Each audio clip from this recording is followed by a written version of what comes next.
Hey everybody. Uh, Today we're going to talk about putting things into practice. Putting the pieces together. I talk about that a lot. I've done a couple videos where I put the pieces together on camera for you. Um, I'm tired of being a victim. It's time to be the victor. I went through the process. I have processed all the feelings that went with everything that's been going on lately, and I am ready to move on. And that means, again, putting things into practice. All the stuff that we're talking about, sometimes it takes time. Again, I'm hard headed, so I had to fight myself on it a little bit. And another part was the research, because I don't like to do anything half assed. If I don't know what I'm doing for sure, I like to get information before I do it. And that's what I've been doing. That's why I've been sharing a lot of stuff about different topics, because they're what I've been learning about, so I can make the right decisions and handle things the best way. And I am comfortable in the research that I've done and in myself that I can implement the things that I've learned to get me through this situation. And that's what you have to do when you have a problem and you don't know what to do about it. The first thing you should do is pray. And then the second thing you should do is start looking up information. Start learning what you're dealing with. Go into references. If it's something that you can get a biblical reference to, that's fantastic. Unfortunately, with modern times, sometimes the translation doesn't mix over well depending on what the problem is. I mean, the answer to everything is in there, but you have to have the ability to correlate. Not everybody has that. And that's okay, because, again, we're all different. We all have different strengths, weaknesses, gifts, again, my gift/curse is my hard-headedness, because that hard-headedness, that's why I'm still here, is my hard-headedness. I refuse to give up.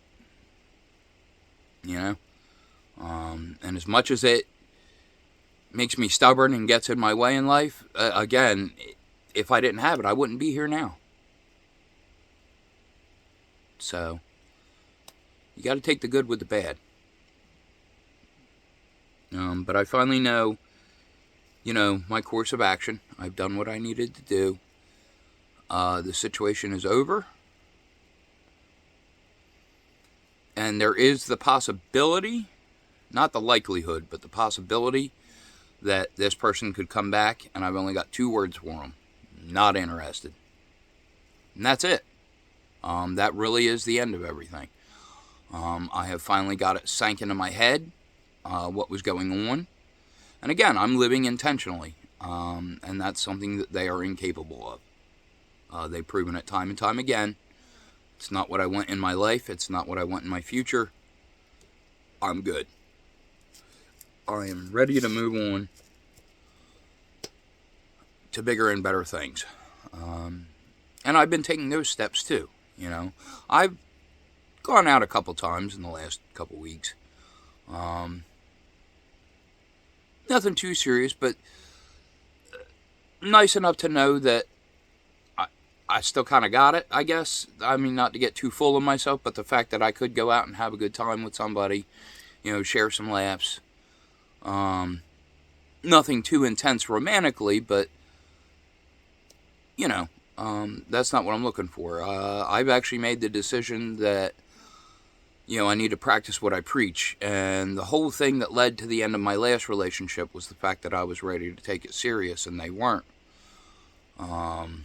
Like by a long shot. Like they made it very clear they were nowhere near ready for anything serious. They probably never will be in their life. And again, that's why I need to walk away. Because I am sure about what I want. And I'm going to find the person that lines up with that. A lot of times when we go through difficult experiences, different losses, or sometimes just the end of, old relationships. You got to feel what you feel. You can't deny, you can't bottle up. You have to express your feelings so you can let it go. Because if you don't let it go, you're going to carry it into the next one. And I really don't want to do that. This last one was, pardon my French, utter bullshit. And I don't want any parts of it going into my future. Period. I don't want the next person in my life to pay for those mistakes. I mean, yes, my guard is up, and yes, I've gotten a real education of things to look out for now. But now it's easy because I hit the reset button. Starting from scratch, I know now what I'm looking for, both in what I want and what I don't want. That's important. You can't just focus on one side. You got to do both. You got to say, these are the qualities I definitely do want, and these are the qualities I definitely don't want. And then as you talk to somebody new, as those things come up, have that discussion. Because again, that's part of what I want. In my last relationship, I could not get a solid conversation. I could sit there and prattle on and babble, and they would sit there and nod their head, but that was about it. There was no reciprocation, ever.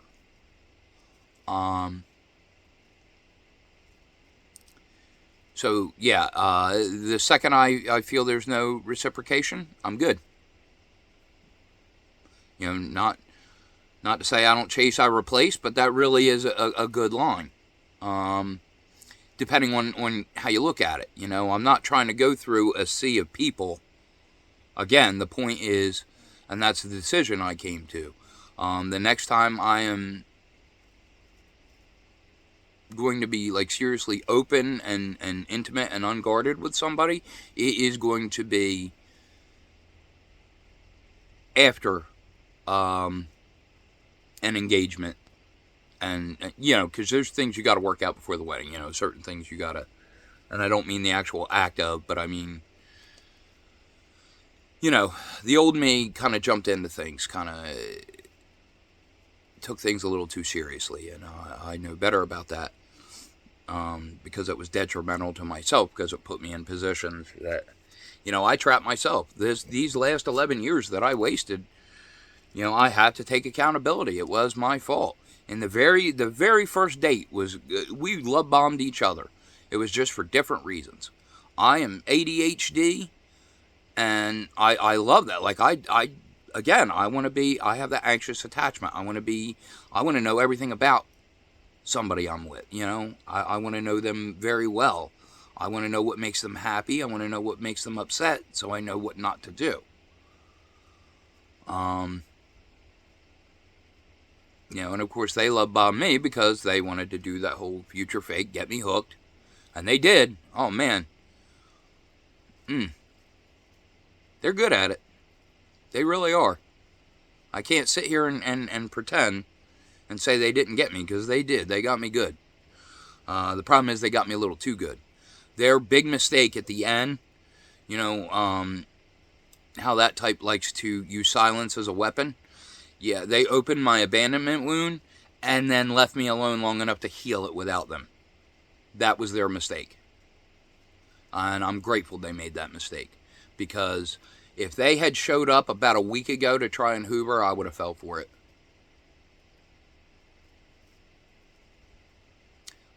But now that's just not going to happen. That time passed. Their only chance to where they were even had an opportunity to come back has already passed. That's been passed. We are way beyond it. And that's, again, that brings back my confidence. That makes me happy, because I know that if it happens, if they, reach out or show up, not interested.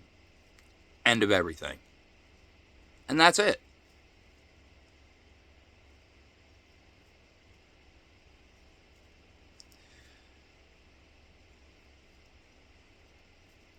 I've spent too much time in the last few weeks, with that anxiety, that back and forth, and oh man, again, we were together for 11 years. That's a lot of time to train, somebody. And it was successful training. Like, I was absolutely at odds with my own mind for so long. And again, they took too long. I healed it. And now that I know what I went through, I don't ever want to go through it again. And the trust is shattered, so I'll never believe another word they say. So they can promise change all they want. They lost the opportunity. That's what, that period was before. That our last weekend together was my last attempt to salvage, what was going on. And I poured everything into it. I got zero reciprocation. I got the cold shoulder. I got the silent treatment. And then I got betrayed, full on betrayal treatment. Like, they called me during the betrayal. Yeah. And then text me Saturday to say, hey, I'm sure we got something to talk about. Yeah, no, there's nothing left to talk about. I'm good. Not interested.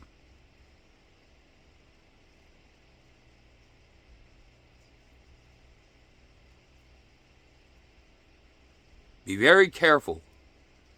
I learned it's important. The people you're going to have in your life, don't have people around just for a good time or just because, something about them makes you feel, because that's not enough. You can't just let anybody hang around you.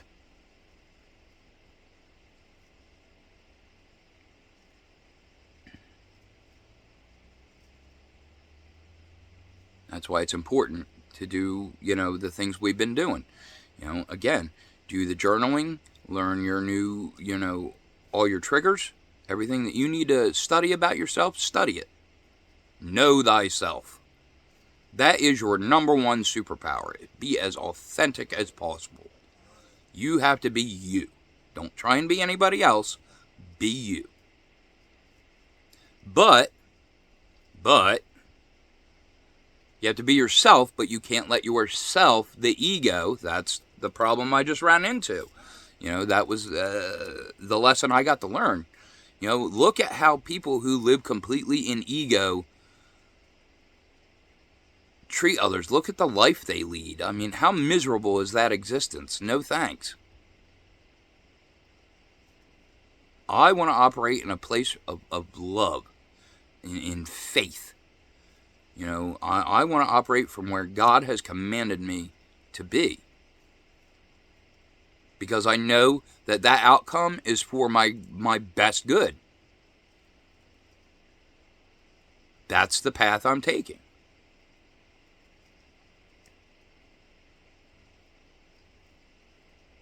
Again, you have to get it in your mind. Live intentionally. Get some discipline,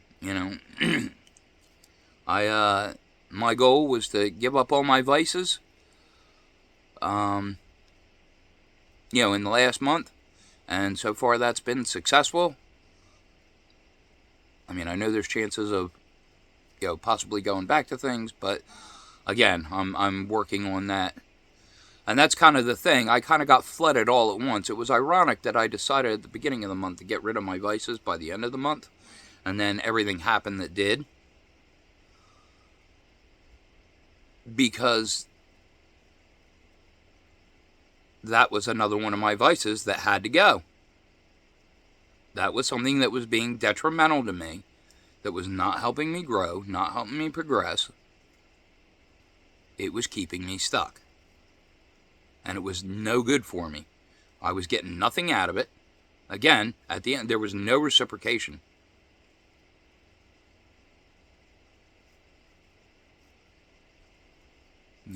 It really was like a friends with benefits situation, and that's not what I want. I want a real, serious relationship. Yes, be friends first. That's important. You got to be friends before you're lovers. You have to. I mean, especially me, because if there's one thing I learned from my ex that I discovered about myself, it's that I am sapiosexual. You know, if I'm not attracted to your mind, my flesh is not attracted to you either. That is, oof.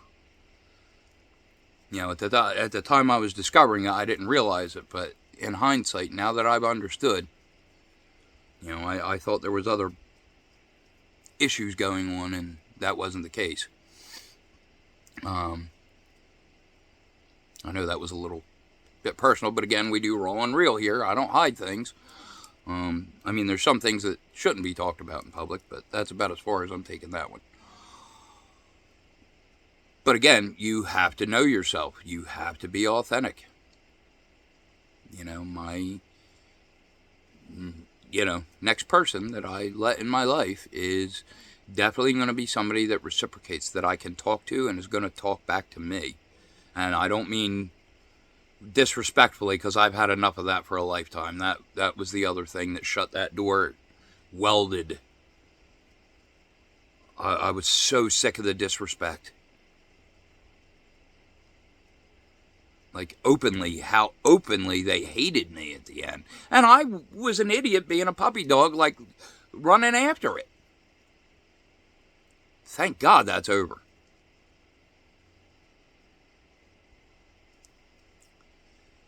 And now it's time to move forward. I spent some time out here yesterday. The new ceiling fan came. I got that up. It was hot to do it, but the breeze I'm getting right now is fantastic. I'm getting further along in the project.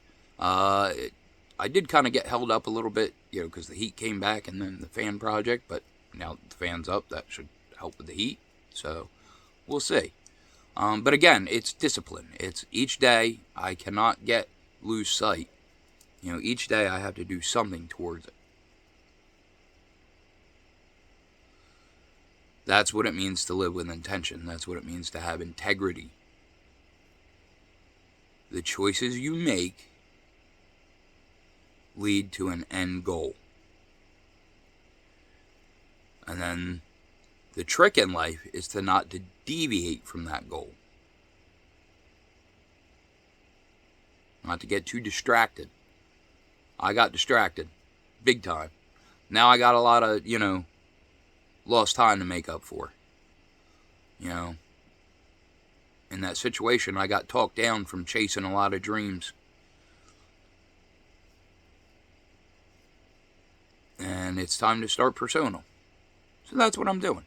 That's again, I know repetition, but that's why I'm doing this project.